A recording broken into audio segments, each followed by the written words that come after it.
4th down and 6. It's Larson, plus the defense is registered a safety. You want to know what's happening in your neighborhood? Well, check out Cache Valley Today live every weekday morning at 7:30 right here on the Valley Channel. Now an hour-long show. Well, they blocked one punt. Can they get to another? 10 men up on the line of scrimmage. Do not run into the kicker. Riley Nelson, your deep man. They can't get there, and it's a good kick. High kick. Nelson gets away, and it bounces out of bounds at the 13-yard line. Player of the game. And I don't want to leave yet because this is too fun to watch. I need to go down to the field. And we need you to get down the field before December, though. Macy back to throw. Taking a long time. He uncorks one, and it's behind the defense. Everything into this. Let's watch and see if Timpview tipped it. No, I don't think anybody touched it. I don't know. Ellis, I think, lost it and didn't see it until it was too late, because if he picks that thing up in the air and catches that, he was behind the defense. There was nobody between him and the end zone. 2nd and 10, 2:03 to play. Logan at their own 13. 3-step drop, throwing the out to Ellis. He's out of bounds. After picking up a couple. Say the wind picking up, if Logan gets in position for a field goal, the wind would be at their back. 1:59 on the clock right now. They have to think about getting a first down. It's 3rd and 5.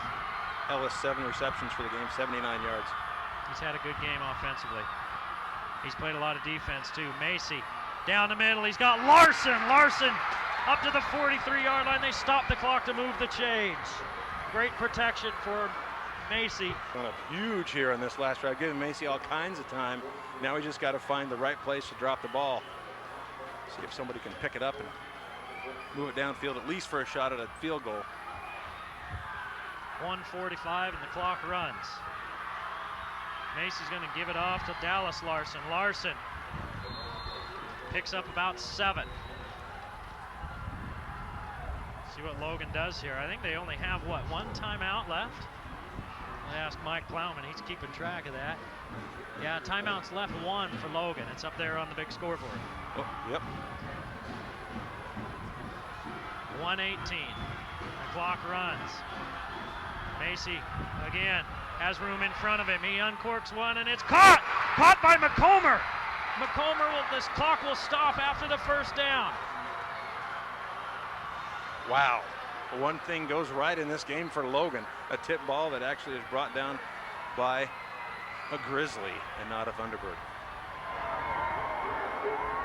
Boy, I love high school football, don't you? Isn't it fun? Oh.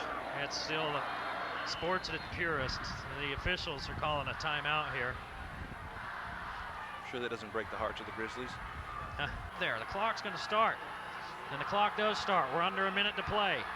Macy back in the shotgun. Macy rolling to the near side. He's got a man. He throws it to him, and Brown can't come up with it. It's nearly intercepted. Ooh. Brown was open, and Macy got it there a little bit late. Brown still maybe could have come up with that. Another tip drill almost went the way of Timpview there and would have ended this game with 50.7 seconds to go. 2nd and 10. Logan with the wind behind them if you're thinking about a game-tying field goal attempt.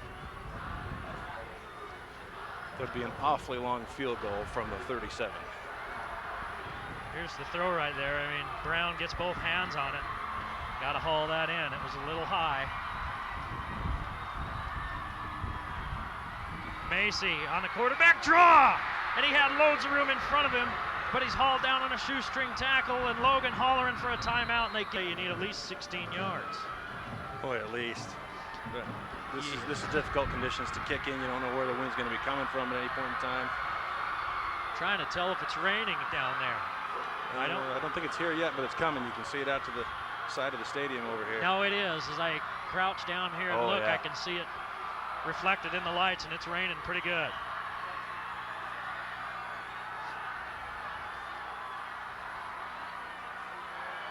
Third and 9. Here comes the heat. Macy gets it away, and a catch made at the 25. Woo, First down, Logan. 35 seconds to play. Loads of time. Perfect execution. Ellis heads to the sideline and steps out and stops the clock. Timpview has escaped every playoff game they have played. They have come out by the skin of their teeth. They've got to be saying to themselves, not again. I can't take this. That same skin is hanging on to a 3-point lead now. Are the T-Birds about to run out of luck? Macy, pressure coming from the backside, but Macy turns the corner. Macy on his horse, and now the Grizzlies in field goal range with 28 seconds to play, and Macy with a first down run. With 28 seconds to play, you've got time for at least 3 plays. This is not a bad time to run that slant. That be nice to be able to run that screen pass, but you don't have any timeouts left. That screen that worked so well early in this ball game. The wind kicking up here, the rain coming down. Logan on the Timpview 13, trailing by 3. Here's the throw to the end zone. Ellis. Logan! Grizzlies lead! Do you believe?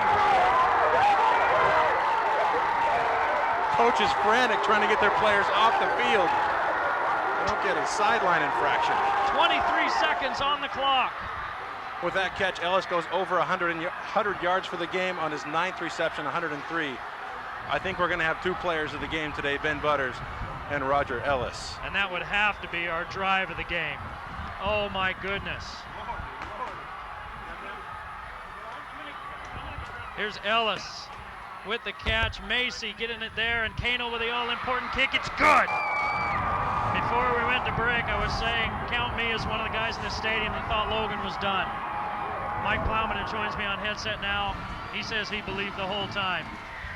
Eric, I told you at the half that all Logan needed to do is make a couple stops and get a chance in the 4th quarter, because Timpview, several games down in Utah County this year, barely won by the skin of their teeth, and could barely a little bit of time on the clock, and got the ball into the end zone to Ellis, and Ellis making a great catch right there at the edge of the out of bounds. To let the clock run to make those short 12, 15-yard gains, they got to get the ball downfield and get out of bounds. Seconds away from having a game next Friday. Eric, you probably remember this, but do you remember a game similar to this back in 19? Logan can carry that on, huh? That's right. It's a Valley thing. That's right. Before any of you Logan fans start getting on me about talking about mountain crab. Cache Valley pride is what it is, huh? There you go. 5 receivers for Timpview. 9 seconds to play in the game. Timpview with the ball on their own 33. Covey taking a lot of time. He uncorks a long one. Hangs up there. Butters is going to intercept it. Logan's going on to the state finals. That's one of our players of the game. Time runs out. Logan comes back and wins this football game. An improbable comeback. Eric, can you remember when we talked at halftime and Logan was down, we just said all Logan needed to do was get an opportunity in the 4th quarter, make a couple of big plays. You got guys like Ben Butters and Ellis, and then Ben Macy doing a great job. Timpview has had the tendency this year to not play a great 4th quarter, and they did it again. Logan, what heart, just hanging in there and getting the opportunity to win this ball game. I am standing here shaking my head in disbelief. When Timpview put that touchdown on the board in the 3rd quarter, I've got to admit, I thought that was the ball game. That Logan would just not be able to come back from that. But these Grizzlies just keep playing. They keep coming at you, and 27-23 is your final. And just like last week, Eric, they overcome multiple turnovers that killed them. For the right to meet. And Levon is down there trying to get Roger Ellis and Ben Butters. I'll tell you what, the wind and the rain is coming down here. It's cold with those guys down there. Logan Grizzlies. And, I don't know if many people, living in Utah County, Logan was the underdog again, and they come in and win again. All right, Levon with our co-players of the game on the field for the Grizzlies here at Rice Eccles when they score with 23 seconds left on the clock to win this ball game, 27-23. Roger Ellis and Ben Butters, our co-players of the game. Wow. All I can say is wow. You could water. They were dead to rights. They just kept coming at him. Coach Mike Rivero telling me last night, we have got to stay in this game no matter what happens and keep coming at Timpview, because I think we can wear them down, and I think if we keep punching them in the mouth, eventually they're going to back down. That's exactly what happened in the fourth quarter. It looked like Logan. We talked about it at halftime. Logan had virtually no offense, couldn't get anything going, had no field position. Macy was a little out of sorts. Yeah. He had a couple of unfortunate turnovers. And you know, you were talking about your co-players of the game. Let's talk about that real quick. Roger Ellis had 9 catches for 103 yards in that touchdown that wins the game. But the key to me, I told you, the key to me was that blocked punt by Butters that shifted the momentum of the football game. And Butters also had 4 kick returns for 117 yards. That's a 29-yard average.